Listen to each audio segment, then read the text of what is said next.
All righty, good deal. Welcome. Oh, go ahead. I'll wait a second. Are we ready? All righty, good. Welcome, everybody, to tonight's City of Tumwater Planning Commission meeting for Tuesday, July 22nd, 2025. And it's just past 7 p.m. and we are called to order. I'll do our roll call, and I'll start with Commissioner Daniel is excused. Commissioner Edwards. Here. Great. Commissioner Kirkpatrick. Here. Commissioner Kotek. Here. Great. Commissioner Nelson. Here. Vice Chair Staff. Here. Great. And me, Commissioner Robbins. We do have a quorum, and so we're in good shape here. Any changes to our agenda? I think the only thing is we may have to modify the director's report in some fashion. Any other changes? Commissioner reports. Anybody want to bring up anything you've been doing, seeing? Relevant to the Planning Commission? All right, I'm going to just mention that by way of Brad, I think the city attorney let us know that when we close our meeting, we don't have to do it by motion. I can, as chair, declare that we're done with business and so on.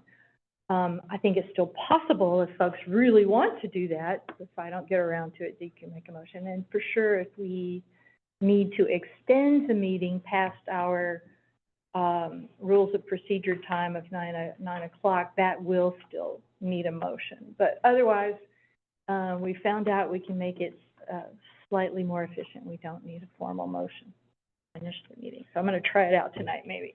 Sounds good. Okay. All right. Pardon? Oh, very good. Commissioner Edwards. Oh, yeah. I just want to let folks know before I forgot that I will not be able to attend the next meeting on August 26th or 28th. Okay, it's the 26th, but okay, great, noted. Thank you. I might have to be reminded, but okay. Thank you.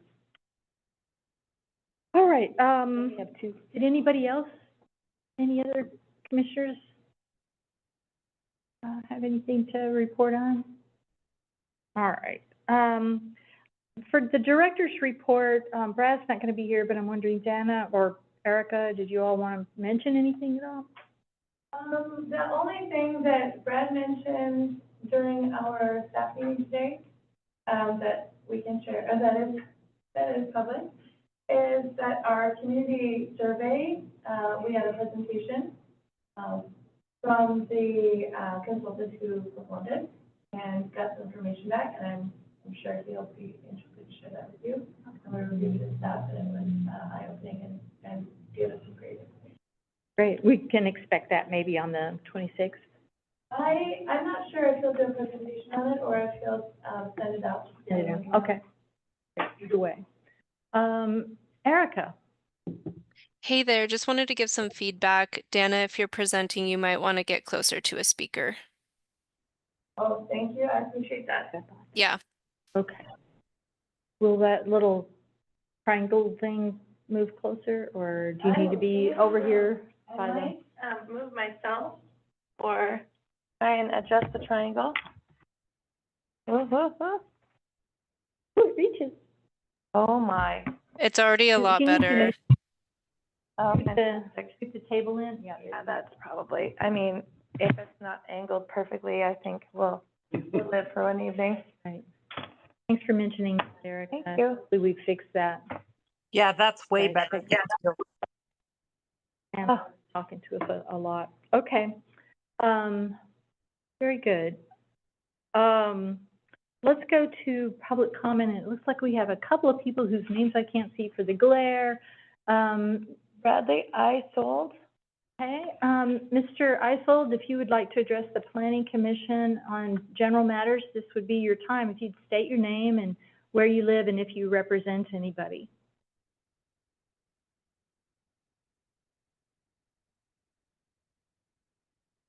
I may have to. If you'd like to unmute and then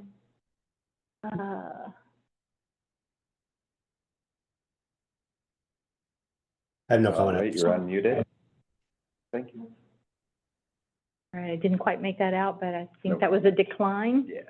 All righty, and then it looks like Mr. Lester, I can't quite Mhm. see that, it's kind of like leaning over here. Hard to read. Mr. Lester, if you would like to address the planning commission, this would be your time too, if you, would state your name and where you live and if you represent someone. Hi there, Chris Lester. No comment, representing Thurston County Realtors Association. Great, thank you. Thank you both for taking the time to be with us tonight. We appreciate it. All right, let's move on to item number 7, our 2025 Comprehensive Plan periodic update, the future land use map. And Dana, is that you or is that Eric? That would be me tonight. Very good, very good. Let me just pull up one of the pieces I had.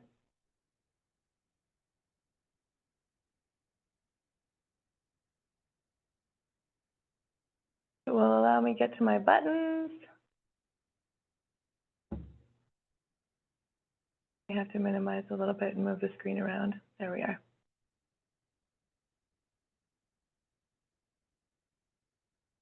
All right. Forgive me, we have a few things going around on the screen, like we have a panel of the people who are attending on Zoom, and then we have the map. So I may have to adjust things, and feel free to tell me what you need so I can be a little bit responsive to how to make that better for you. Dana Bowers, Associate Planner. I'm here to talk to you a little bit about the land use map. Essentially, we want to present the changes because we had such a great dialogue at the last meeting, and we know that there were some questions, and we thought we could make it clearer, and then also present the maps in a way that we could all discuss together and all be looking at the same thing, because we want to make sure that it's accessible to anyone who's participating virtually.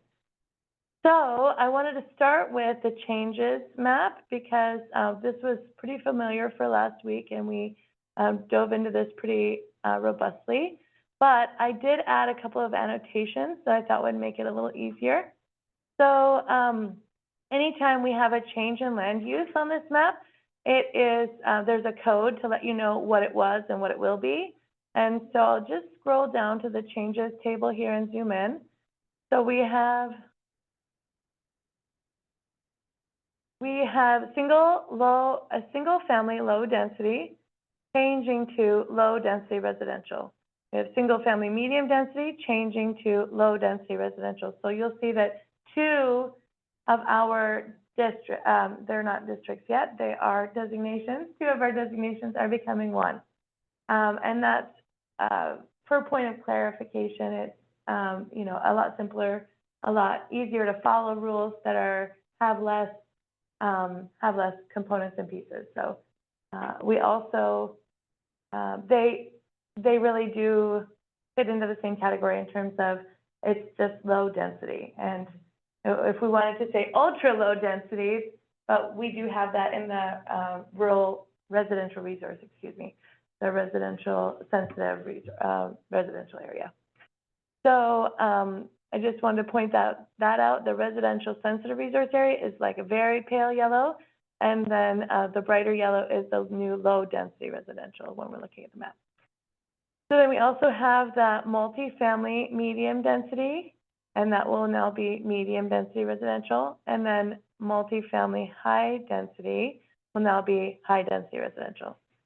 So there, other than these residential changes, the only other change that we made was that one parcel that was, one district that was zoned, I'm messing it up twice. My goodness, one designation, which was zoned for public institutional is now going to switch to mixed use for the land use designations. So I'll show you where that one is because it is the more unique one, and it will be, so I'll zoom out. And so right up here, if you see just a landmark, we do have, we have Henderson Road coming up this way and through Pioneer Park. And then up here on the corner of Yelm Highway, you'll all recognize that that would have been public institutional before because it was the old Grange. Mhm. And now it's changing to mixed use because it is now a Starbucks. Mhm.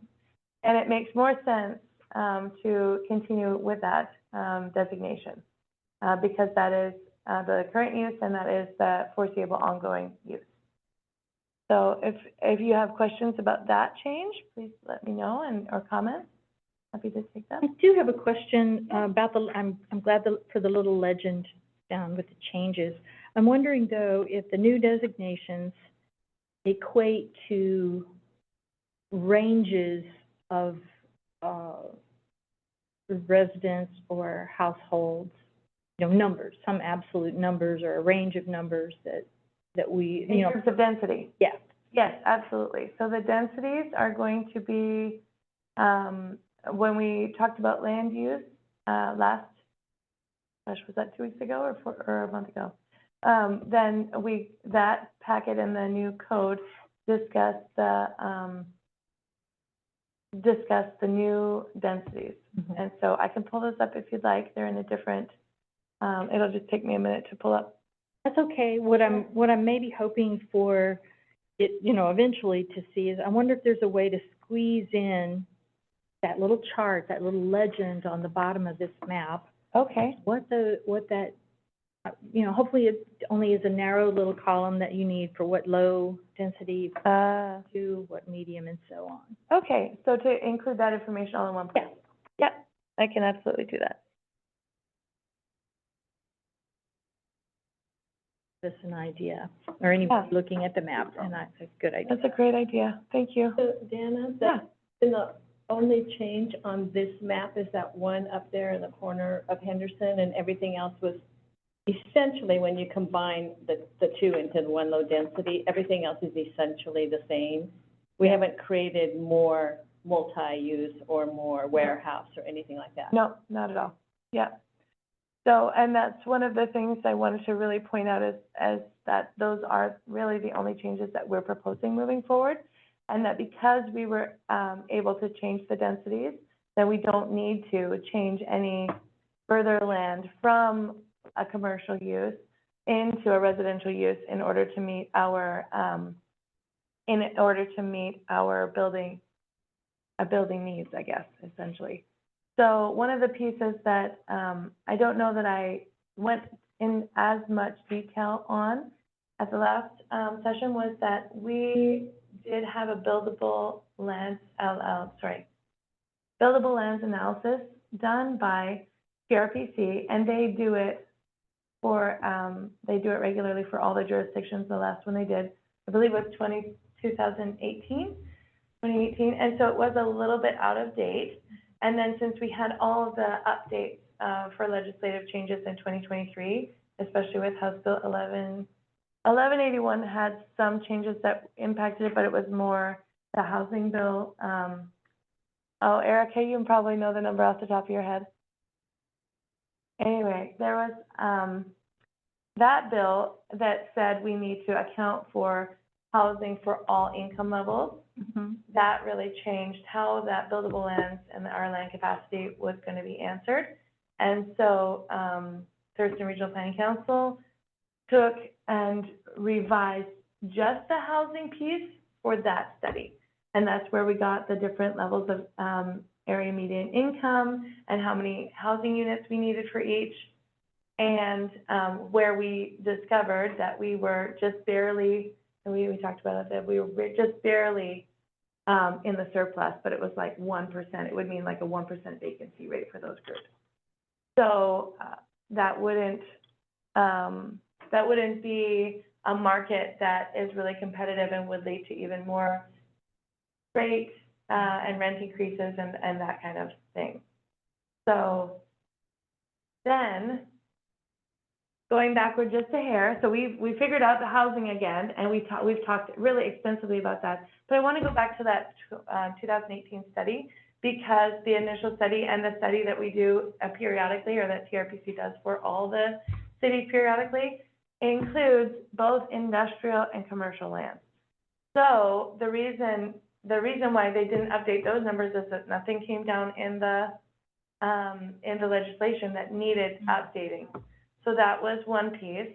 And then the other piece is that from that report, it was shown that we have ample land for both of those purposes, for the projected jobs and for the projected need. So that's really a clear distinction, right? Like, our community's projected need is not going to be the same as another community's projected need. Another community might have a projected need where they have more retail in demand, or more commercial in demand, or more industrial in demand. So they are working off of what is projected for our area. So I hope that, I'm looking at you, Commissioner Kirkpatrick, because I really want to respond to some of your comments and concern about how our community is growing. And so I don't know how that answers your question. I hope it gives you a little bit more information as well. Yes, Commissioner I'll Kirkpatrick. tell you what I heard, which I don't believe, so I probably just heard it wrong. You're saying that we're substituting light industrial for residential. Oh, no, I'm so Okay, sorry. so what did you say? Oh, You okay. said you found out we were within 1% of the amount of residential used, Mhm. and then you talked about light industrial and commercial, and all of a sudden, everything was beautiful again. Oh, gotcha. Okay, I How did apologize. we get from A to B? So we got from A to B because the 2018 study said we have enough commercial and industrial lands.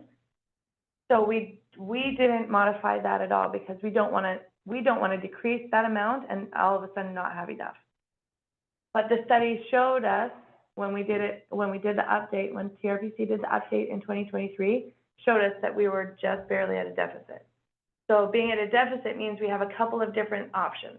We can transition more land from industrial and commercial into residential uses, which is not what we did. We could also increase the density in certain zones in order to make it more feasible to have higher density in certain areas. So where we could, and the map shows that, where it was already multifamily high density, the density increased for that area. The range of density bumped up. Does that make more sense? Mhm.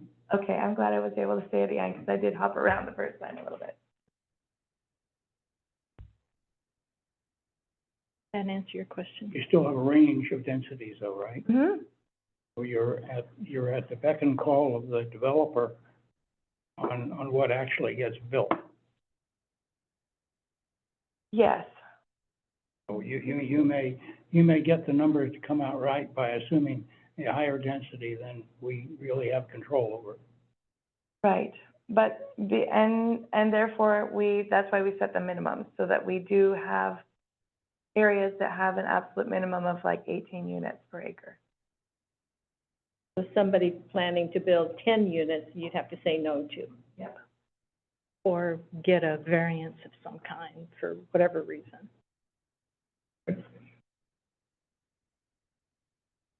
So it's no longer 1%, what is it? Did it? I don't know that we've done that math, but that's very important for us to know. I will see if I can figure that out. We don't have to do it tonight. I don't want to sit here and watch you do the math. And it might be that because TRPC did the data that got us to the 1%, that figured that out for us, that we may need to ask them to figure out what's the new one with our new vacancy rate. And they may have provided just that with the, it may just take a little bit of math on my part because I'm the one that came up with the 1% when you figured out how many we would have and how many we needed. So I'll see if I can figure that out for you. Anna, can you, after you make your note, I wonder if you could briefly describe the source of information for Thurston Regional's assessment of those projected changes? The projected changes mostly come from the Office of Financial Management at the state level. Census level type stuff? Mm-hmm, yeah. And they also I'm just trying to think about what other data they use. So they have their own tools to assess what the current land use is. So they have a GIS that attributes these areas to their use and provided us with that data. Okay. Maybe I'll go into it and see what they have to say, but, just kind of curious if they even looked at, say, changes in ownership of, properties, for example, like the public, institutional moving to a commercial thing, or other changes that would help kind of indicate that the development community is planning to develop certain kinds of things, whether residential or commercial in certain places, or, maybe a recent history and a little bit of projecting off of that, requested zoning changes or what have you. Otherwise, the model, I know that the model exists, just kind of curious about what feeds the model. Yeah, I think those are great questions. I don't need to know the guts. Just want to know what the diet Not the formula. is. Thank you. So I'm happy to zoom in at any part of this map if you'd like to see it. But it was, my main purpose in showing it was to give you an overall view of what's changing. And then I would love to show you this other tool if you think, if you guys are ready to move on. Let me just double check with commissioners online. How are you doing, commissioners online? Any questions? I'm doing great, thank you. Same here. Great. So I hope that, was anyone able to access this tool on their own? Did anyone try? No, that's okay. I wasn't sure if you would have time or even have the capacity, and I sent the link just in case someone wanted to, but I'm glad we have time to go through it, and I know it's fresh for everyone, so I won't worry about boring you. So one of the pieces that this map does is, at our last meeting, I said we could overlay the critical areas and our zoning, or our land use designation. So essentially, that's what it does for us. So we are clicked on mineral resources currently. So the mineral resources parcels are showing, but they are a little hard to see because they're in like dark black. So this is a mineral resource parcel here. You can see it. And so if we scan this across, we can see that those are zoned, and we have to scroll down to see what they're zoned as. They're zoned as heavy industrial. So it makes sense that those areas would be zoned heavy industrial. Sorry, designated. Okay. Designated. The designation comes first, the zoning follows after. I'm learning these things. So that one, however, oh no, it does. It looks like it is also that designation. It is a little tough to see here, but we also have our other map.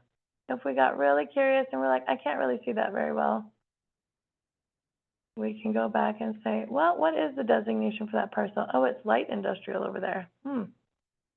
Interesting. So not all of our mineral resources are in heavy industrial. Our active ones are, but not all of the identified resources. Thanks. As we scroll over, we can see some of the other parcels that are in heavy industrial. I know one other one is over here, down below. Where'd it go?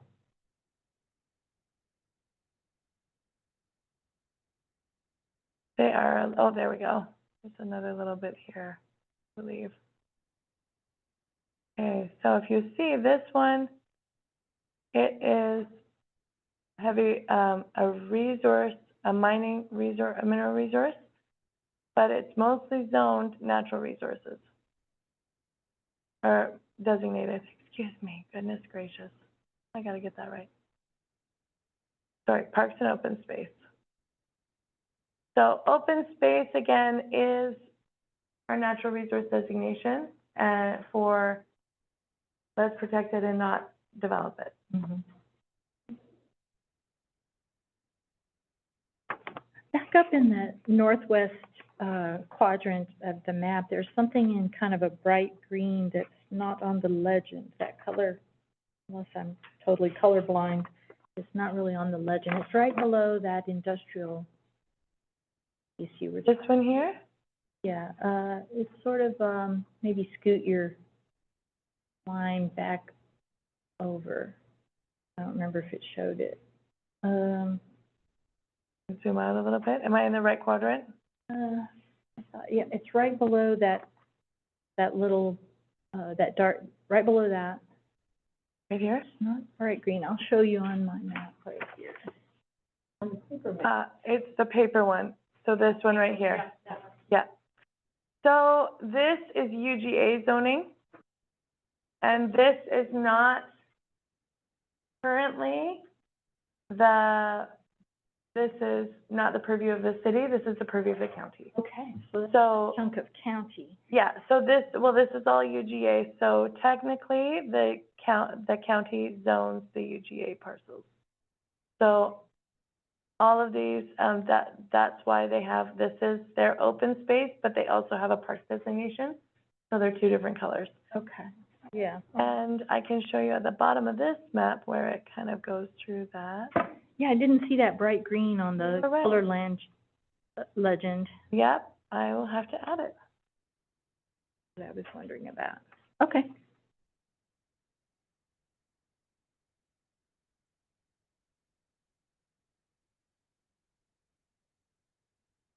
Thank you.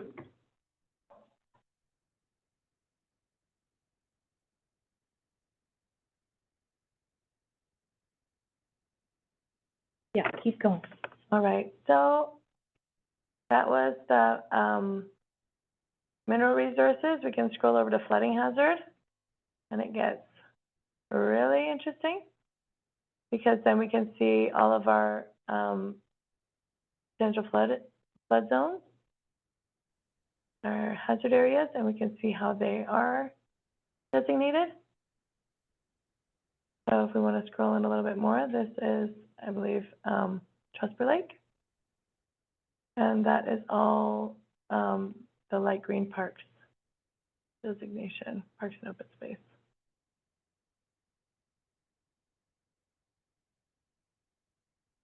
Are there any other flooded areas you'd like to see?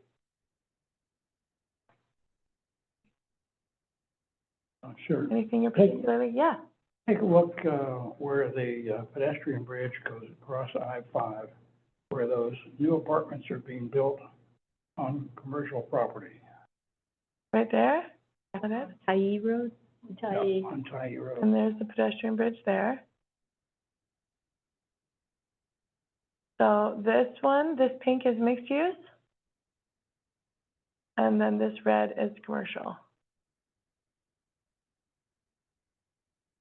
There's no flood hazard in that area.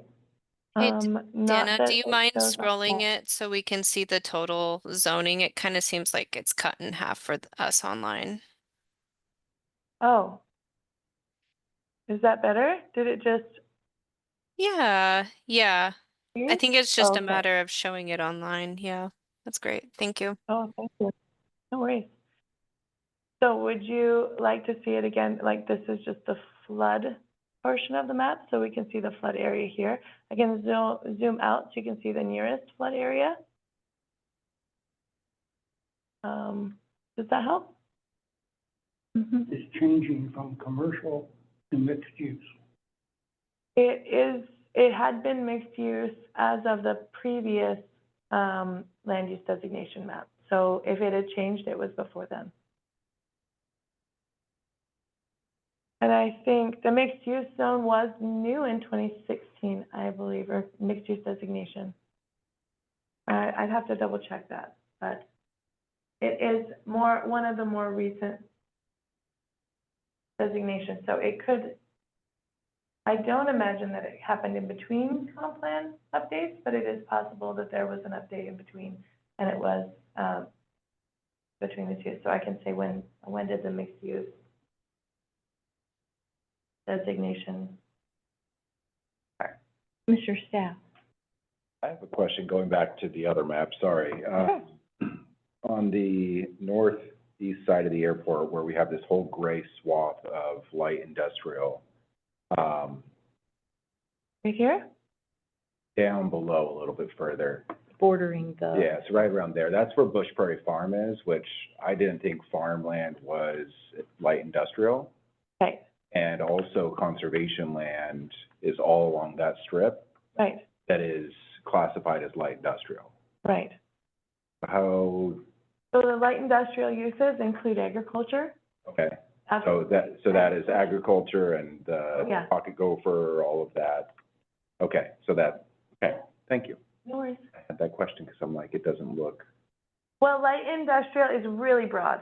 So that's why we have Matchless Brewing Company in there. And Yes. we have, you know, even retail and restaurants. And it is a very fluid, it is one of our more fluid designations.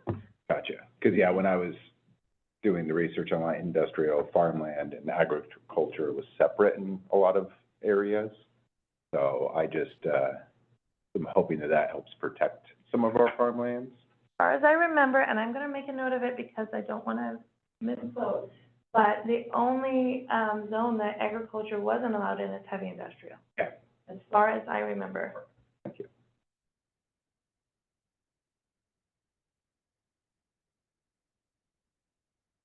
Right. And if I have misquoted, I will update you at the next meeting or even, Thank you. So light industrial is a pretty flexible designation. yeah. Absolutely. And so that's where we, going back to some of our conversations about the designation is the top level, like what we would like to see there. And then you go to the zone, which is what is allowed there. And then the zone really pins out and like labels what uses, and we have a whole chart in the code that lines that all out. Thank you. Further questions? I'm not seeing any hands raised. So. Back. So this one is the flooding hazard map. We also have the landslide hazard map. Hey, Dana, for keeping track on time, Mm-hmm. I don't know if we need to go through every critical area. Sure. Right, is there a particular critical area you'd like to see? I think we're good. We know Good. the tool is out. Great, That's pretty cool. absolutely. And if you want to research, I mean, this zooms down to parcel level. And I that, don't remember seeing this email, so I might have missed it. no, In worries. the packet Oh, it's in link. the packet, in the okay. packet. And I can show you exactly where to. Okay, it's one of the links. Thank you. That's good. So, yeah, this green one right in the center. Yeah. So, yeah, feel free to explore, and then as you have comments, send them on. Yeah. And really, this tool was what I was showing you, so if you want to do some more exploration on your own, that's Cool great. tool, thank And you. it's out and live. Out and live for Yeah, all the I- public to, I would like to say I think it's a great tool to use when we look at land use designations and why we don't change and have higher densities or more intensive uses in certain areas. So this is kind of a visual for us to help look at that when we're thinking about changing our land uses. You probably already said that, Dana, but I just want to reiterate that this is a great tool that we use to kind of show why we have certain land uses and we can't just change them. Am I correct? Is that kind of the intention was to show the difference with the critical areas where they're mapped, and then we also take a look at the land use designations? I think you summed it up beautifully, thank you. Yeah, not a problem. All right, Thank you. no worries. And I think, Yeah, we could play with this all night. yeah, we really could, I know I'm doing it at midnight. right. I did try it. I did try it. So you were able to bring it up on your system? Oh, good. That's was my main concern, is that it functioned well and there was no kind of like login to the city. So it went perfect. Great. All right. Cool. Nice demo. Mhm. You ready for housing displacement? Oh, that will be Erica. Cool. Are we ready to move on to item number 8 then? All right, good deal. Thanks, Dana. Next up is our 2025 Comprehensive Plan Periodic Update for the Housing Displacement Analysis and Comprehensive Plan Recommendations.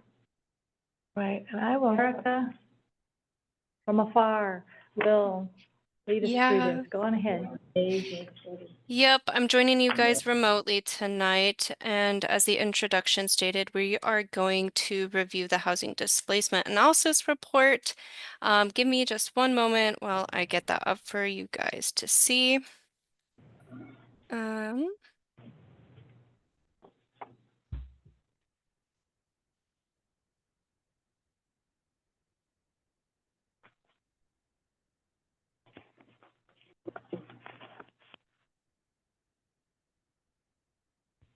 All right. How is the presentation looking? Are we good? It's great. Looks good. Perfect. Thank you, everyone. Okay, so what we are discussing tonight is the displacement analysis.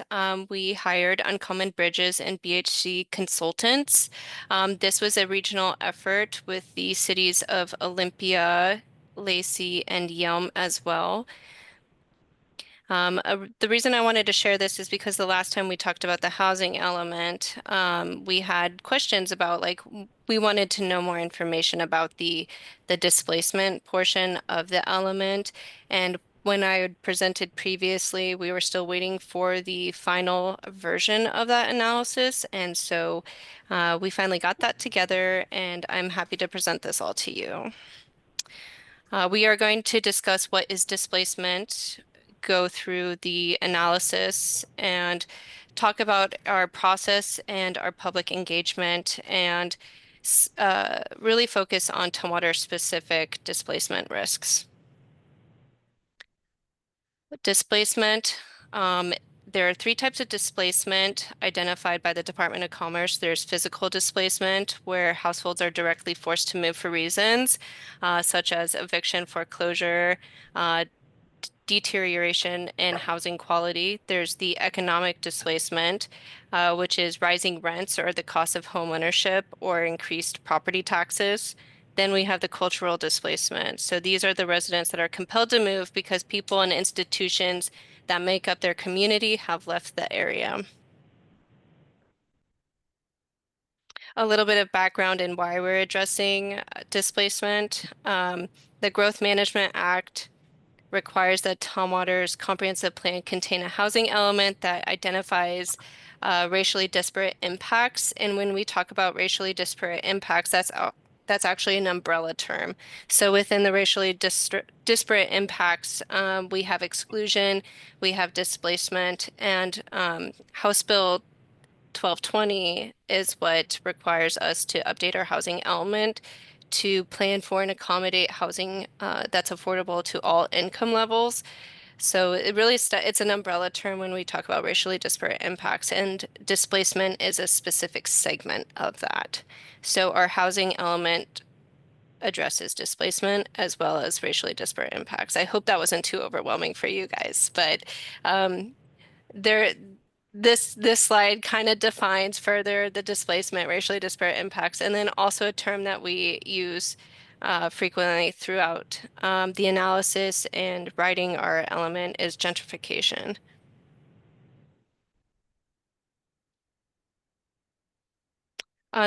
Some typical indicators of displacement is when the population becomes more racially and ethnically diverse. Alternatively, we can also see a decrease in the BIPOC communities. Households are spending more than 30% of their income on housing. These are cost burden households. When rental units become unaffordable for our extremely low income residents, so those earning between 30 and 50% AMI, when our poverty rates increase, and when the home ownership rates decline. So this is kind of I know we just covered a lot in a short amount of time. I just wanted to ask the commission if there's any sort of like when we talk about displacement, so the physical, economic, or cultural, if anyone has noticed displacement within the community or what they might think affects the city of Tumwater. Just to kind of get our brains thinking, trying to think about like, have you noticed, do you know anyone or have you heard of a circumstance where someone was forced to move out of their rental unit because of mold? That's been a hot topic lately in Washington State is mold. Someone's kitchen needs repaired, so then someone has to leave their unit. Economic is when, say, you live in a manufactured home park and the owner of the manufactured home park wants to sell, and then a big corporation, a nationwide corporation comes in and buys the manufactured home park. Someone living on fixed income or disability or Social Security might not be able to afford that increased rent. Or cultural displacement. We kind of talk about this further, but I just wanted to ask the commission if anyone knows. I see Commissioner Edwards. Yeah, and I don't know if this is exactly answering your question, but it's kind of something that was coming to my mind is I know a lot of people kind of moved because of the ability to work from home. And I'm a state employee myself, and I know that like a lot of state employee um, positions became remote, and then they didn't, maybe they went back to having to be into the office and stuff like that. And that to me almost would kind of fit somewhere into, I'm not exactly sure where, but that to me kind of seems like a displacement, right? About like if you had to move, or you had the ability to move because of your job being remote, that would to me be a real impact. Yeah, thank you for bringing that up. When we think about displacement, it's not just specific to um, like rent, or say someone not being able to afford the rent or losing their jobs. It's also, it ties into work and where their work is located, how far they have to commute to work. That does factor into more of a economic displacement, or say someone has a job and that job goes out of business, then they are no longer able to find work in that area where they live. They might have to move away. So thank you so much for bringing that up. That is something I didn't really touch on in this presentation, but that does fit under the economic displacement type. Thank you. Yeah, not a problem. Any guesses to what the analysis concluded for Tumwater in the most prominent type of displacement? Economic? Okay, we got one for economic. I will share this later. I just wanted to do something fun, kind of like a popcorn pop quiz for you guys. So,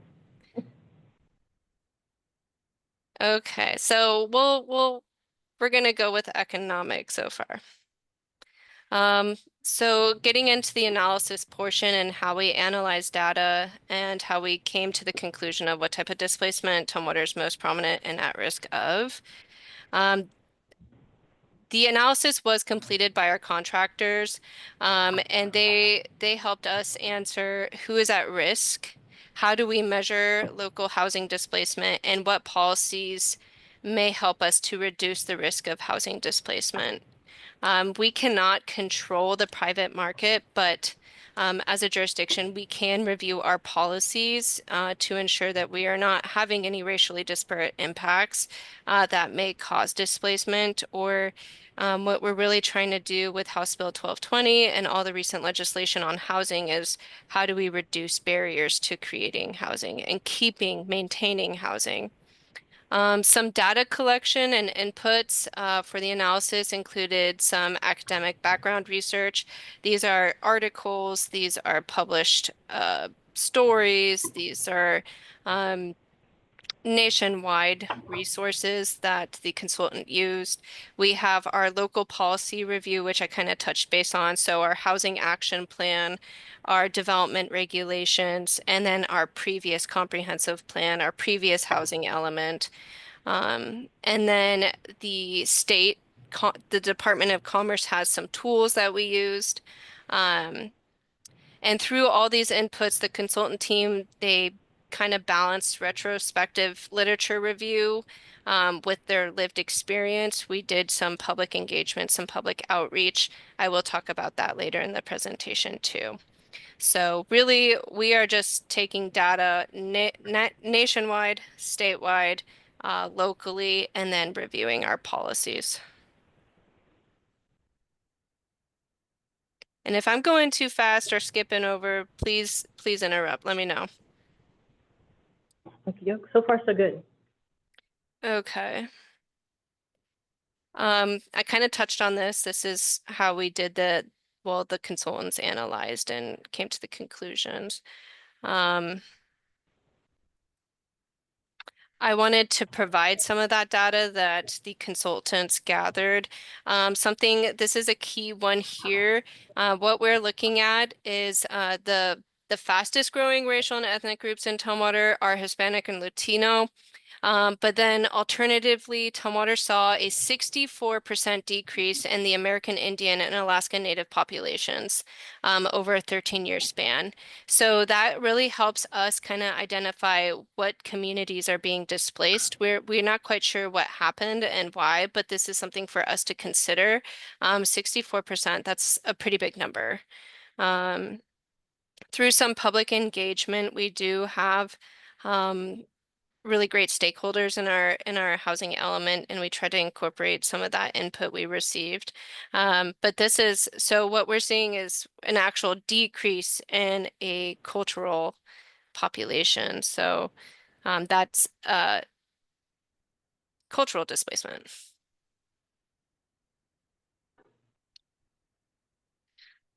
Rental affordability. Tumwater, we have limited rental availability across all income types, but especially for extremely low income and very low income households.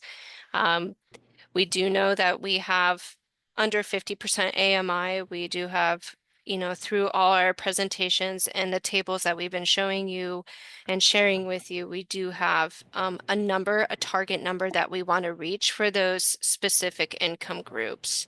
And a majority of that is going to be in the 50% or below.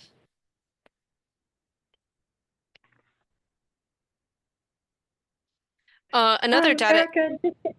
Erica, I'm sorry to interrupt, but back on the chart for racial diversity. Yeah. I am curious to know how that percentage change was calculated. If overall Tumwater grew in population, we might still see a decrease if there was no change in a particular race or ethnicity calculated, but they would make up a smaller percentage of a larger group. Right? How is that corrected for? I do believe this is based on census data. So the census data does look at specific races when they're compiling our data. I know TRPC has provided data. I didn't actually do the analysis, but I can get back to you. It is part of the packet in one of the appendices or in the actual report. And I'm more than happy to pull that information where they got those numbers and how they actually calculated that. But I do know a lot of the work that they did was based on census data. Okay, that's great. I'm curious what that 64% represents. Was that an absolute number of people? That's the Well, 395. it's the 41. exactly. So the That's the 154 difference. It's a negative, it's the negative 154 people who identified as that. It's only out of that. Yeah. Right. So we lost an absolute number of people of 154 people, but that doesn't look like 64%. Yeah, you're right. Yeah. So It's it would 64% of the total that we had in 2010. And remember, when you're working with small numbers, Yes. the percentage is bigger with the Right. small change. Yeah. If you're working with Right. big That's what numbers, my point you can is. have a big change and it looks like a small percentage Right. still. Right, Yeah. Yeah. That's the problem with percentages. You kind of have to take it, right. Yeah, I when, want to take it with a grain of salt. I think it's important, but you have to say, oh, okay, were these small numbers that we're comparing? Because if I have 4 and I take away 1, that's Right. 25%. right, You know, if I have 100 and I take away 1, it's, right, right. Well, yeah. Yeah, when we look at it through the lens of displacement, that is pretty big. We need, the city of Tumwater needs to be like, why are we losing these populations and these cultural communities? And what is causing that? And is this something that Tumwater can address? And, you know, so that is important to look at the number from that perspective, because when we look at a pretty small population to begin with, to lose more than half of that population over a 13-year span, that, you know, I think that number is important. And I think it Oh, I'm not speaks. saying it's Well, not. I guess Yeah. I'm curious about that because, that, 154 is, less than half of the 2010, so that's not 64%. So I'm, the Okay, calculation is odd. Mhm. I see and what so you're saying misleading. now. And I want it Yeah. to be accurate. Yes, it's a shame that we have lost people. We need to find out why, but it doesn't help our matters to skew it with Yeah. curious statistics. You know, It's not thank you really for important. correcting me. No. That I am not a math major. I'm so sorry, but that Yeah. makes sense when you, yeah, thank you for explaining further. And that is something that we should take a closer look at when providing this data. Yeah. So I appreciate that. 39%. Okay. So just to be clear, you know, we want to be Oh, yeah. concerned, but we want to be accurate about it too. So that people trust what we're coming to, right? Yeah, Okay. to me, it's almost like it should be the, you know, 46%. Commissioner Daniels noted it's 39% roughly. Yeah, I just Okay. calculated it. There's 38.9. It's if you still, put the still not so 39%. great, but we should be accurate on Yep, account of but we're that lens standing. trustworthiness to our material. Probably need to just double check all of them, put it into a spreadsheet with a formula and it'll Mhm. Right. Make Yeah. pop it right out I'm for sure you. the formula is accurate. Yeah, thank you. Get the right formula. Yeah. You know, this Also- was a report done by the consultants and it was kind of like a package deal. So Yeah. I will need to Yeah. talk with Brad on how we can make adjustments to this before publishing it and including Yeah. it in the final ordinance. So thank you Right. again. Okay. So I see where they quickly did the math and got 64%. It's just not using the right numbers. It's not, yeah, it's based Yeah. on the wrong number. So this is something that maybe we can bring back to the consultant and say, Yeah, or if they're Error. gone and the contract is over with, maybe staff can just modify what they need to. Maybe this is the only one, but, you know, we want things to be accurate and transparent about how we arrived at these numbers. We want some good, solid data to base decisions upon, but, you know, that needs to be accurate. We don't want to publish. Definitely, being yeah. percentages, that's so strong and people latch on to percentages. Right, And if you say 64%, it's really 39%. right. That is huge, It's a big misstatement. big misnomer for the city. Yeah, I think at this point we might need to have a disclaimer, but staff will consult with management and discuss what the best route moving forward is, because this is pulled Okay. directly from the report. Yeah. I think we all agree with you, Erica, that why, you know, Yeah, it feels like it's something people are not here anymore, but it's a good time period. There could be a lot of different reasons for it that may not have been anything related to what the city is or is not doing. But yeah, and Yeah. probably difficult to find out that information. All right. Okay. yeah, so going ahead. further into some other data, age is also an indicator of potential displacement risks. The fastest growing age groups in Tumwater are the 60 to 64, 65 to 69, and 70 to 74 years. Elderly, BIPOC, and disabled households are more likely to be displaced. So this is an indicator for staff in the city of Tumwater to keep into consideration that our population is aging. We have a growing older population, and we need to consider that when we are creating our housing policies. And this is something to keep in mind.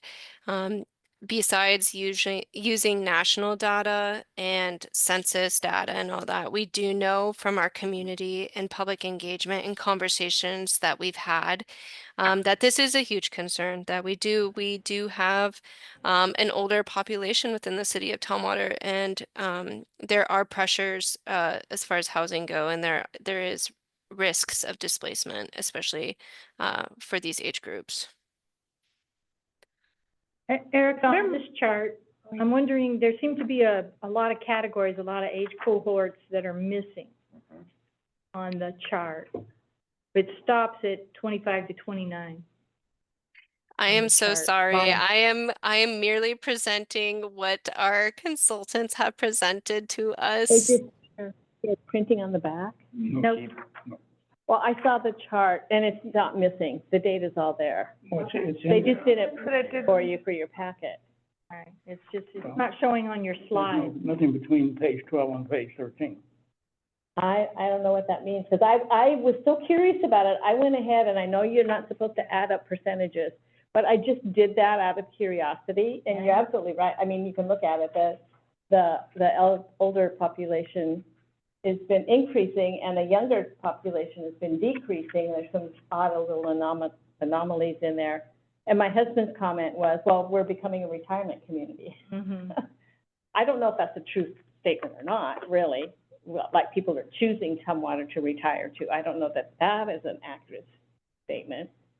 We don't have as many independent living situations, big apartment things where you can move through the course of your elder life all the way, you know, to having Many people go end are of life aging in care. place. Yeah, they go to an aging place, and Tumwater doesn't have much of that. Lacey has a lot of it. So I don't know what it is, but I know when we wanted to downsize, we had a hard time finding appropriate house that we wanted, that was single story, that was in good shape. We went to a new build in Tumwater. It just didn't exist. It was not for sale. There was no listing. So it was a gap, you know, for us as retired folks who had had good careers, you know? Something that we've heard is it's cheaper to stay in an existing residence. It is cheaper for someone to stay in the house that they currently are in, even if it is too large, too big, and it's, you know, there's empty nesters in there, because to move out Yeah. into a new unit, a smaller unit, is more expensive because they already have the equity, they already have like a lower payment, and to get a new one, move into a new place, it would just, it's unaffordable. Also, it's kind of, I wish we had the data on the screen to talk about the age gap, the age groups that we're not able to see, but I think what comes into play is it affordable for those age groups as well, to Right. stay within the city of Tumwater, and are people actually trying to move into Tumwater?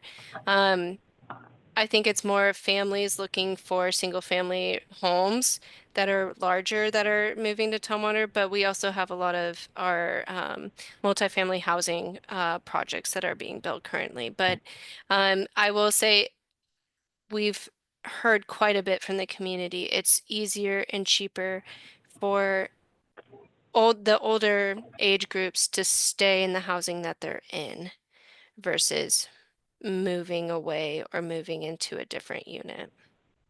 Right? And Commissioner Staff. isn't alone in this issue either. I mean, because if you just look at like the general population, the state, the country, the world, right? The older population is the larger population, right? The younger population. And so it seems like it's fitting with that. Yeah. So one thing I'll note, I have a pretty large friend base of realtors and different groups, so we're always talking about where people are moving to and why. Tumwater used to be known for its schools, and young families would move here specifically because the schools were so strong. Recently, they are now sending people to the Olympia School District and to go to Olympia because the schools are better. So that is something that this realtor group of mine with about 20 people are directing people to not live in Tumwater because of the schools. So that is something that I found quite shocking because my wife specifically lived in Yelm and came here 20 years ago to go to school. And they got a place on Tumwater Hill, and she went to Tumwater School District because it was so good. Now people are not doing that from what I've noticed, and with my 2-year-old, it's something that now we have to contemplate, which is sad. Also, could it be that I know based on the lands for public purposes, I did review the schools, I forget the terminology, but they have like their 6-year plan. They have like a capital facilities plan as well. And I do know the Tumwater School District right now is a little overcrowded, for lack of better words. Is it based on just the classroom size and like the enrollment, open enrollment for that school district, or is it based, like, I'm just curious if that comment was Quality of education. okay. So that's what keeps coming up, is the quality of education conversation. And that is something that, I mean, I work in Olympia at a location that deals with kids from 0 to age 10, and we're looking to go from 0 to age 14. So the conversation is constantly around schools, and I know that the conversation around private school for those that can afford it, or those that can't afford it, that would love to be able to afford it because they see the decline in schools, unfortunately. And this comes from, it saddens me because my family history is education. I have so many people in that, and it's a plight that is not just Tumwater, but if we want to bring some people in the younger demographic, that is something that really needs to have attention, in my opinion. Yeah, and that could, if we want to look at that, that could be a type of displacement too, because displacement, again, it could be not just jobs, not just housing, but services. Is there medical? Is there like groceries? Like, is there public education and schools? So that is something that we could consider. So this is great feedback. It's just whether or not does the city have the authority or any influence over that? Is that something the city can address through the housing element? And if it's not, it's just another note to send out, because I know that city and school district are separate. But one of the things that I like to constantly bring up is just because the city can't do something doesn't mean they can't influence something. Yeah. And that's why I'm on the commission, because it's something that I'm very passionate about. And when we talk about people not being able to, here's the zoning, here's all these regulations, and we're trying to get people to do what we want, but we can't force it to, but we can always try and influence in some form or fashion. So that's just my thought. It's a really complex conversation, Yes. and Educational Service District, Capital Region, ESD, right down the road, is the place you can get the bigger picture of Thurston County and the school districts in it, and, you know, the size of the district. There's a website where you can see grade school by grade school, the 4th grade, the 8th grade, the high school graduation, the reading and math scores, all of that. And it varies within every district in each elementary school. And it's a complex thing to think about, those kinds of, and I would hope, there's a realtor there, I hope, you know, that realtors don't say, hey, you need to put your kid in Olympia School District, because it really depends upon the specific school. Well, yeah. And the specific teachers, and there's just a lot of variables in there. Yeah, no, I completely agree, and it's, I just sit back and listen to the conversation and absorb, and that is where I hear, that's where I see, and that's the different pieces, and it used to be a lot more competition. This area, like you say, is maybe outside of our jurisdiction as a commission in the cities, but but there's a potential to influence or make requests. I'm also curious, we may need to move on with this one, but I am mindful that in history, when people said the schools were better, they meant the makeup of the student population. Yep. Right? And so I think white flight. Good point. So if we do take up something like this, I know I, for one, would like to see data about, are there truly poorer test scores? Are there poorer outcomes for the people who go through those schools? Whatever the heck it is that explains that, because there may be more cultural bias than anything else with those kinds of decisions, sadly. Yeah, thank you, Commissioner Robbins. That's a really great point. I think, everything we could kind of look at a lens of displacement or racially disparate impacts, education and investments. Basically, it would be an investment. And so if we are not investing in or creating barriers or creating racially disparate impacts, that's something we need to watch for and work with the school districts with. We do have relationships with the school districts. So I think that's something to keep in mind, and it's great to note that. But I also liked and appreciated your comment on time. So I think we should move on from this one. And we should dive into the actual analysis for the city of Tumwater. Okie doke. Go on ahead. Fascinating.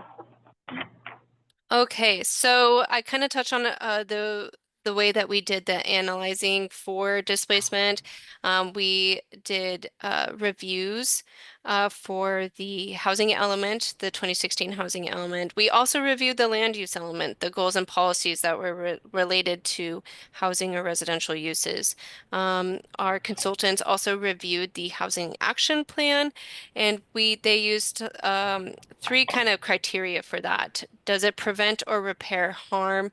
Does the policy prevent RDI or work to repair past harm? Does the policy help to prevent or mitigate economic displacement? Does the policy help prevent or mitigate physical displacement? House Bill 1220 requires us to review our policies for racially disparate impacts and also displacement. The consultants also used the tool. There is a racially disparate impact tool that the Department of Commerce had posted for the jurisdictions to use. And then also we utilized our public engagement and the voices of the community. It was more region-wide, but we still had Tumwater stakeholders present. And then we dove into that a little more. Is there cultural displacement? Does the policy help or prevent? Does the policy prevent the exclusion of historically marginalized or other vulnerable populations from accessing housing? And does the city have the staff and resources necessary to implement this policy effectively? I think this is important because with our comprehensive plan update, we've reformatted our goals and policies to also put in those criterias in the tables with effort to achieve. So this all ties in together with state requirements. Really translates well into our current element or our draft element and the way that we're moving forward with our comprehensive plans.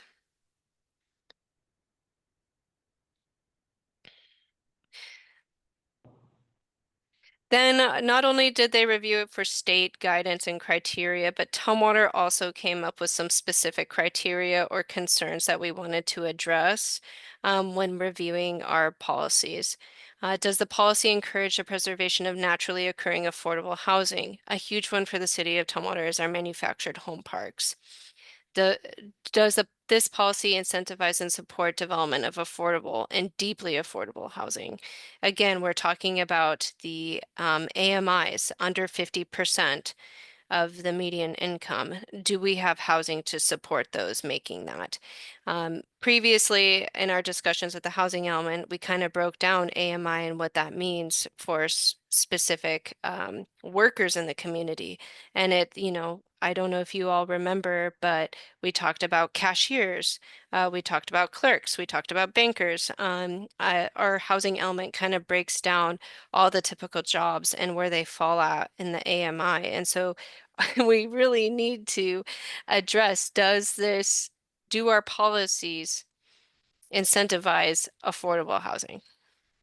Also, does this policy encourage adaptive reuse of existing residential units or other buildings where feasible? We all know that with COVID and teleworking, we have a lot of our unused commercial spaces. How do we infill? How do we reuse existing buildings? How can we use those to create more housing? And does this policy incentivize or reduce barriers to developing diverse housing types, including smaller homes? So this is big. So not just single family residences, but also our duplexes, our condos, ADUs, accessory dwelling units, houses that are under a certain size because they tend to be more affordable. So these were some Tumwater specific criteria. We wanted to review our policies and make sure that look and see how we're addressing those. All of the criteria that I just went over and our the actual review and analysis is included in the packet. It is in a Microsoft Excel spreadsheet. And then you can also see where the consultant rated it and then also notes. So if you're curious, I did include that in the packet for everyone. Besides using data and analyzing our existing policies, a huge pillar of this analysis was also public engagement. We heard from members of our community that are rarely offered a direct line to our planning process. We had 4 planning staff meetings, 4 affinity groups, and there was a region-wide survey that received 167 responses. That was for Lacey, Olympia, Tumwater, and Yelm. Some of the group topics included assessing community insight, perceptions, lived experience around the impacts of livability, affordability, and displacement experiences. There was multilingual outreach, focus groups, and a multimodal survey. So that's just a little bit of background on the community engagement. They decided to have roundtables, and that was held among 4 core groups. So that was manufactured housing communities, communities of low-wage workers, military families and households, and accessory dwelling unit households.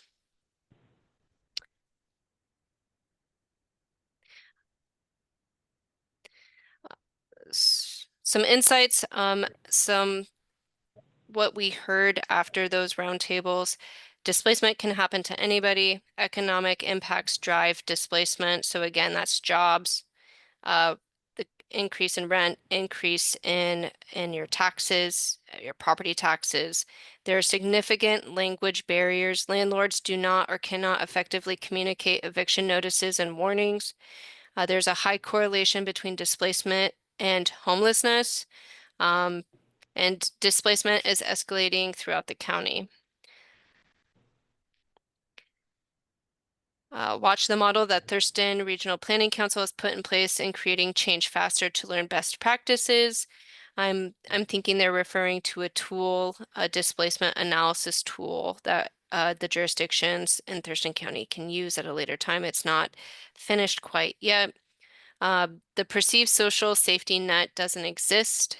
We need a greater focus on houselessness prevention, and there's a need for municipal collaboration on providing housing services. I don't want to skip over this. If anyone has any comments or kind of like agrees with what we heard from the community, or if any perspectives on that, please feel free to share. This is just a summary of what the consultants gathered. Great. So far, so good. Awesome. We're getting close to the end here. I know you guys are all anticipating what type of displacement Tumwater is at most risk of. So during their policy review, some assets the consultants went through and they've identified some policies that are strong for the city of Tumwater. So that's the manufactured home park zoning. We have a protective zoning overlay where our manufactured home parks, even if sold, cannot be changed to a different use. That not a lot of jurisdictions regionally have that. I think we are one of the few. I don't want to speak on that, or don't quote me on that, but I do know that we are unique in that we have that overlay and that protection for the manufactured home parks. We will have higher densities after House Bill 1110. I presented on the development code update to you all that's due December 31st, 2025. That is House Bill 1110, so we will be addressing our higher densities as part of that. It also correlates to land use, it correlates to zoning and infill. Our housing action plan shows that the city has begun the work to implement anti-displacement policies. Some challenges, some perceived challenges based on a review of our policies are with maintaining housing affordability. I think that is not just unique to the city of Tumwater. I think that is nationwide, maybe globally. Revive the market for affordable housing developers. Adaptive reuse of buildings, and our policies have weak language.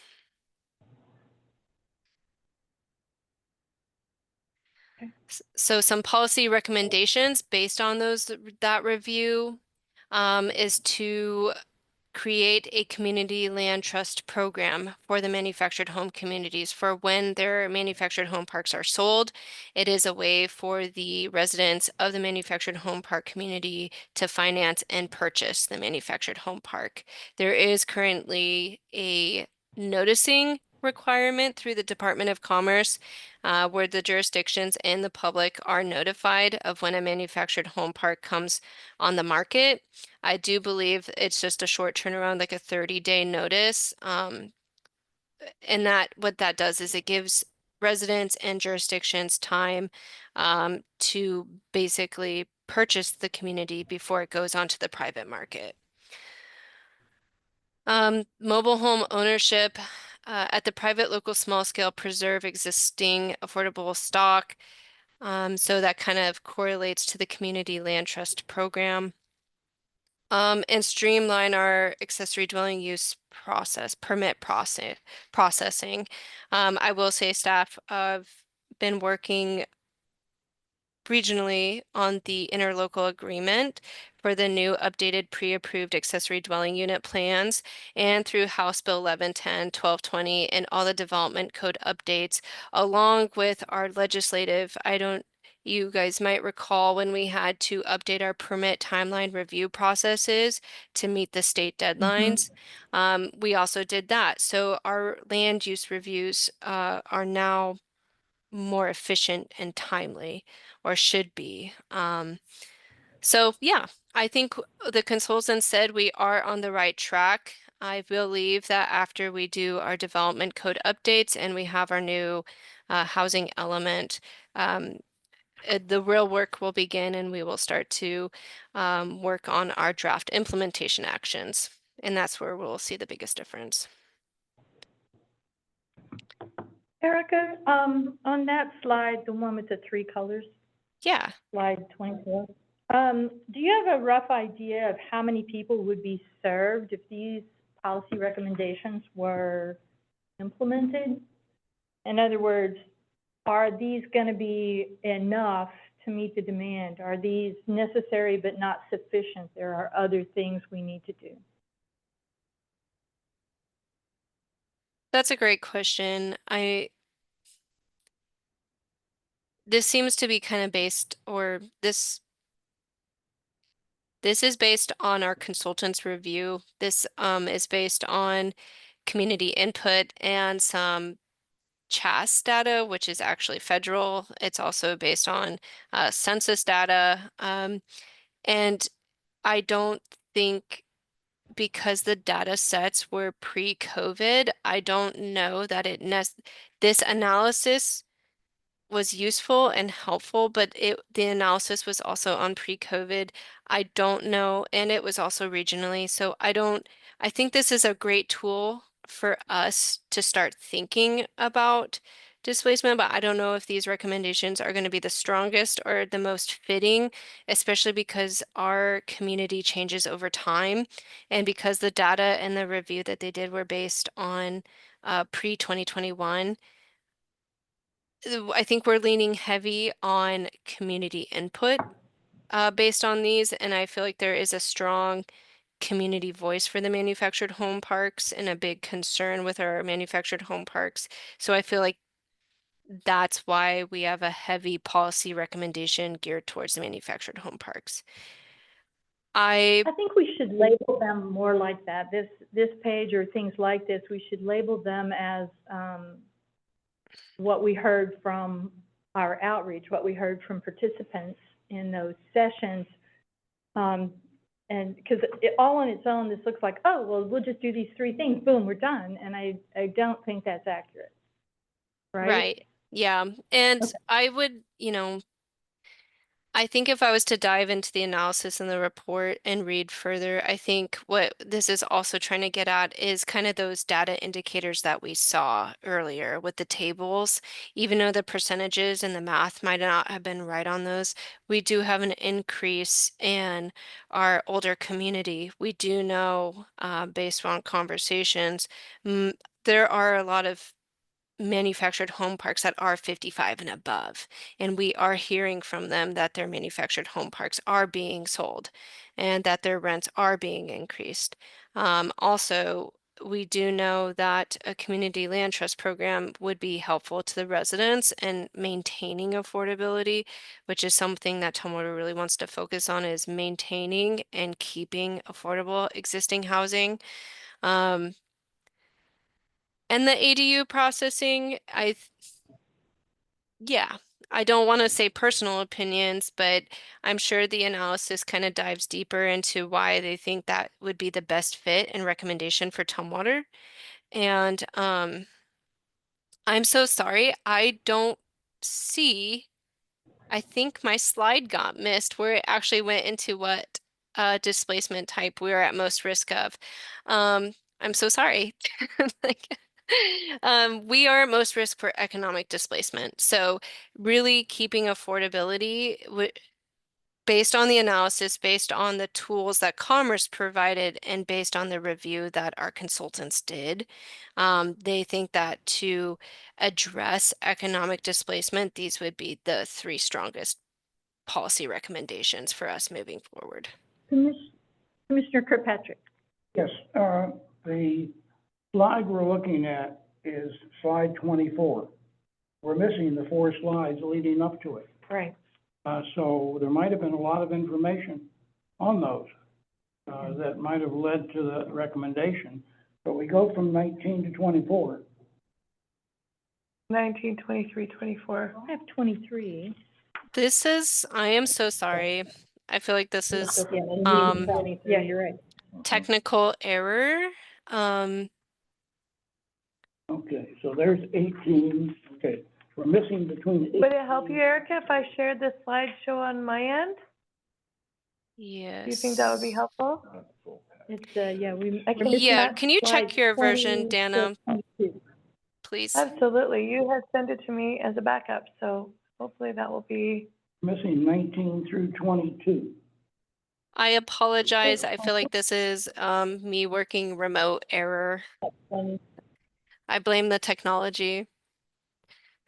Well, you You're can, good. It could because- happen to anybody. I'm sorry. I want to get out of this because it's not showing. Go back to Funny, I thought there was a cross. They're hidden. Yeah, it's hidden. There. 20. Unhide. Those, ones are hidden. Yeah, do you know how to unhide them? Yeah, doing it.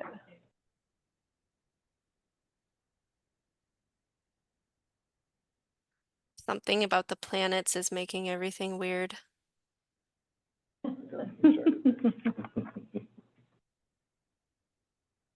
I don't want to start from beginning though, so just a second.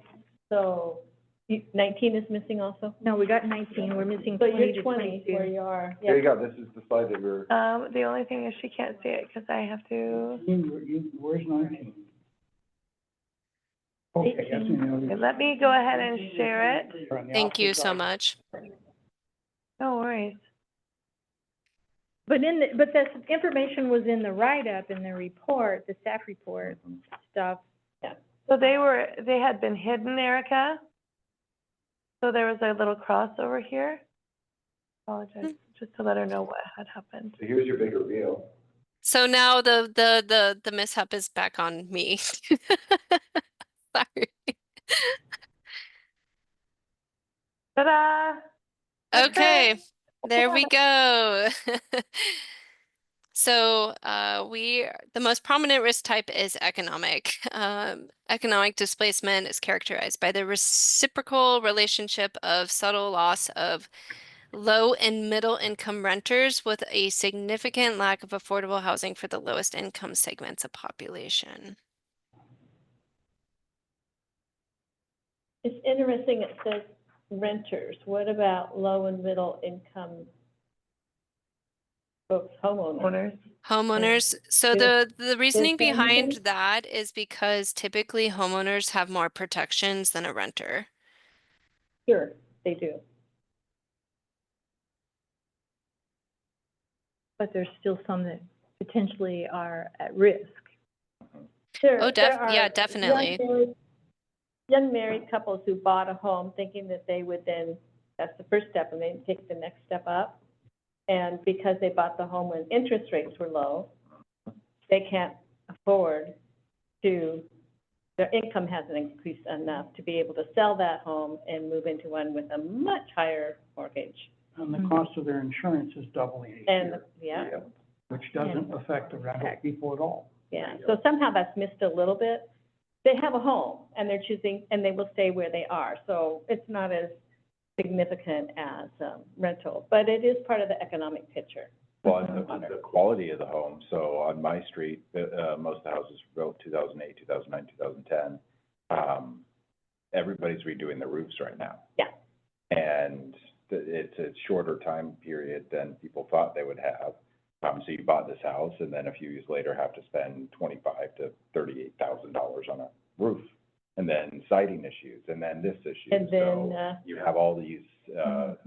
issues. 15 to 20 years and you were doing a new furnace and. Yeah. Yep. So, I mean, you're looking at, it's such high cost. I mean, $30,000 for a new, HVAC system in some of these places. So it's just, that home ownership piece is also so crucial. Because I agree with you, it's all of the different factors that, yeah, owning a home, but I have several friends that are like, we're never gonna buy a home. Rent goes up, but I don't wanna be in your place. I'm like, I get it. Yeah. Complicated times.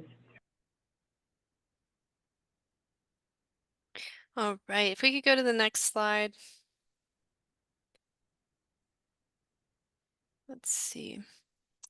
So this kind of gives us some data or some insight to why it was economic displacement and why the report came to that conclusion. There was little to no change in racial and ethnic diversity among the residents, minus that one specific population, cultural community that we saw. A relative decrease in cost burden renter households for relative decrease in cost burden renter households for renters and homeowners. And a relative decrease in the availability of affordable rental units for very low income households, earning between 30 to 50% AMI. So this is how, this is part one. So if we want to go to part two. I have a question on these too. Yes. And that is the use of the word relative. What are these relative to? Just two, year ranges. You're Yeah, there looking was at the two relative data numbers for sets. those. Okay, You're looking at two sets of data. all right. Okay, so that's the comparison. Yes. Okay, Thank you, Commissioner Kirkpatrick. thank you. And then a general decrease across most income categories for renters and homeowners except for above median income households. So this means we saw a decrease in anyone earning less than 120% AMI, but we saw an increase in those renters and households who make over 120% AMI.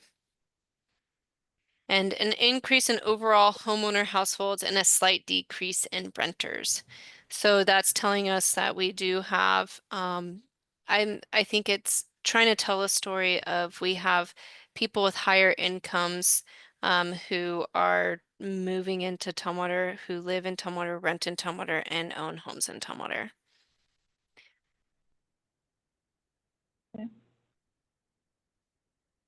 All right, and we've already kind of talked about the policy review, the assets and challenges in our current policies.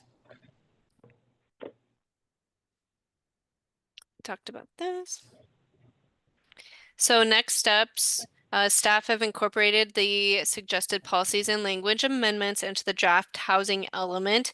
They were included in our draft housing policies, goals and policies and implementation actions. Then we need to identify, develop, and maintain community partnerships and collaboration with the other jurisdictions, developers, and service providers, and pursue funding for programs and draft initiatives identified in the comprehensive plan and the housing action plan.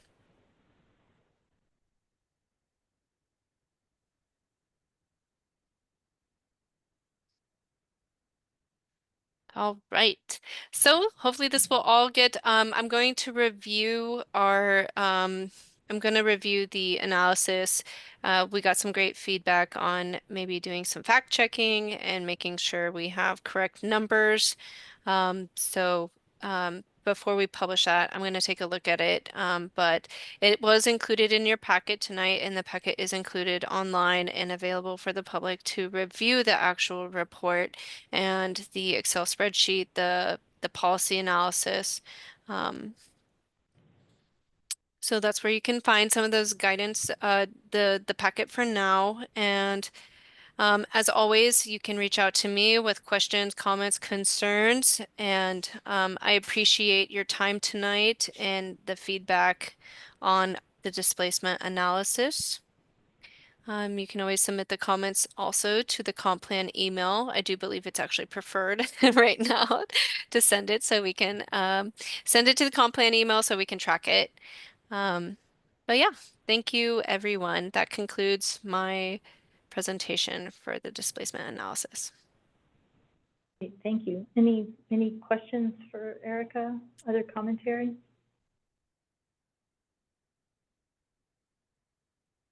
I'm going to throw one out, all these different kinds of displacement.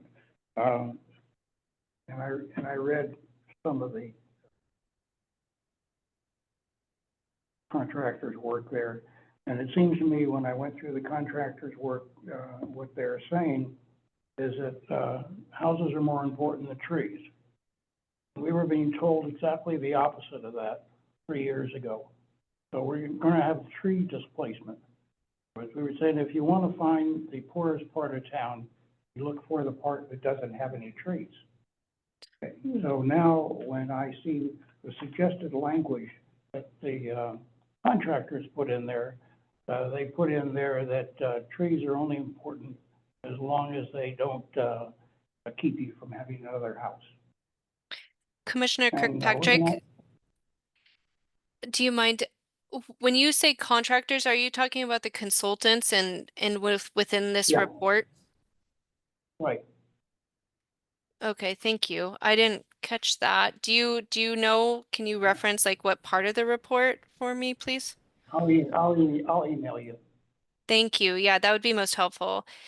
That is a great point, not to interrupt you, but displacement is all under the umbrella of racially disparate impacts. So if we have disadvantaged communities that don't have shade, they don't have the environmental, I think it's environmental impacts, environment is huge when we talk about racially disparate impacts, not just facilities, schools, medical and all that. It's also environmental as well. There is environmental disparities. So thank you. If you could please provide that to me so I could review that, that'd be really helpful. Okay.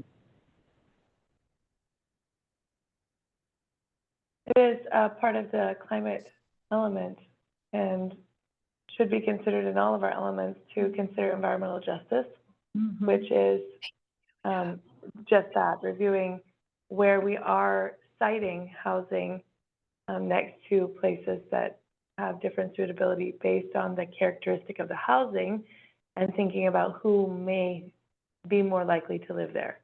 And so we're not necessarily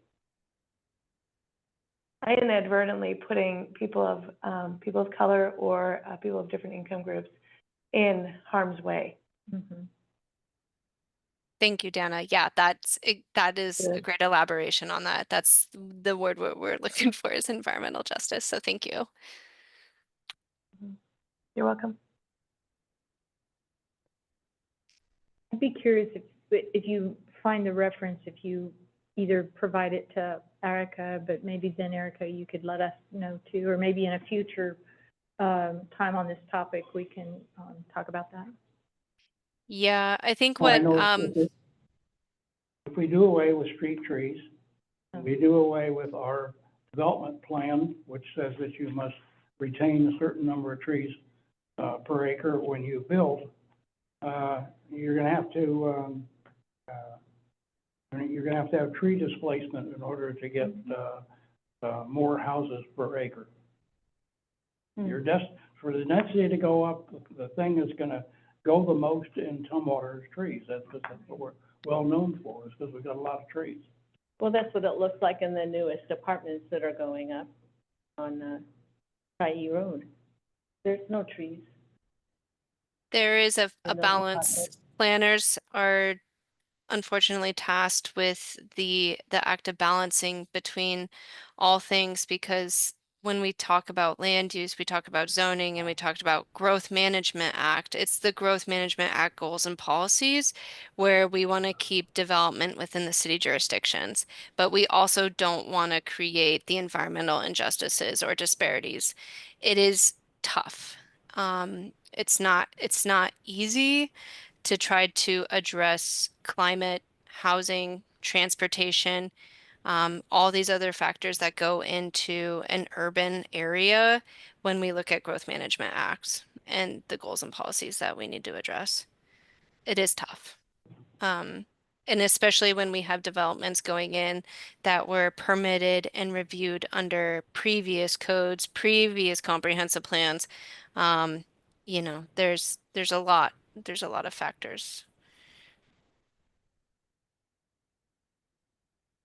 Commissioner Staff. That is partially why I brought up earlier that light zoning area and how it concerned me, because when you look at it, to me, it looks like, let's just continue to push out things like the breweries and the different structures that we're throwing up, instead of creating some native prairie land, or continuing to create that native prairie land that we were so well known for back in the day.